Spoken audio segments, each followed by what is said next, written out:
It works.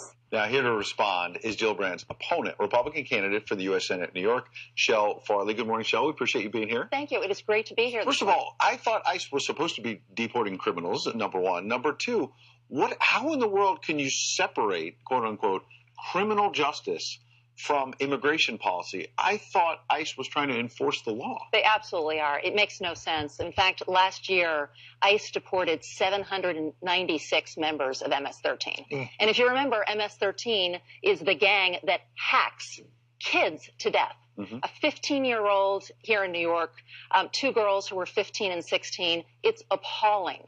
And it's fantastic that 796 of them were sent home, and frankly, they all should be sent home. So what do you do? That's ICE's job. You abolish ICE, and then what? Exactly. I think that's the problem.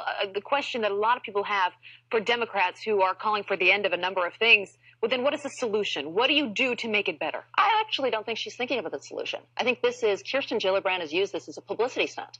This is, to get her name up in her quest to run for president in 2020. It's crazy. It's not going to happen. Nobody thinks it's going to happen. It shouldn't happen. And we need criminals deported. Period. Full stop.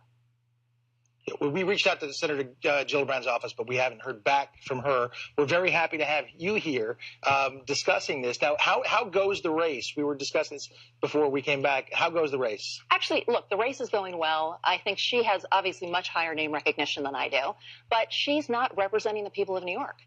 She has been a representative. She's been a senator for 9.5 years. During that time, she's put forward over 300 bills. Not a single one of them has passed into law.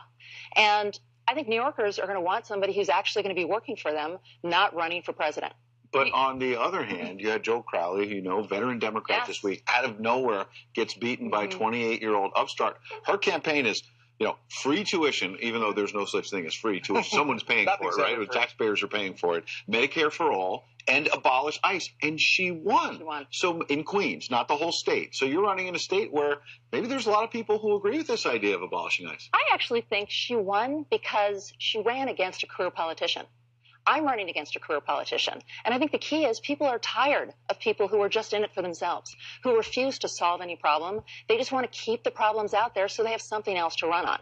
I've already said that I would only serve 2 terms. Frankly, I think every senator should only serve 2 terms. It's long enough. 12 years, then it's time for someone else with fresh ideas to get in there. There are a lot of people that agree with you on that one.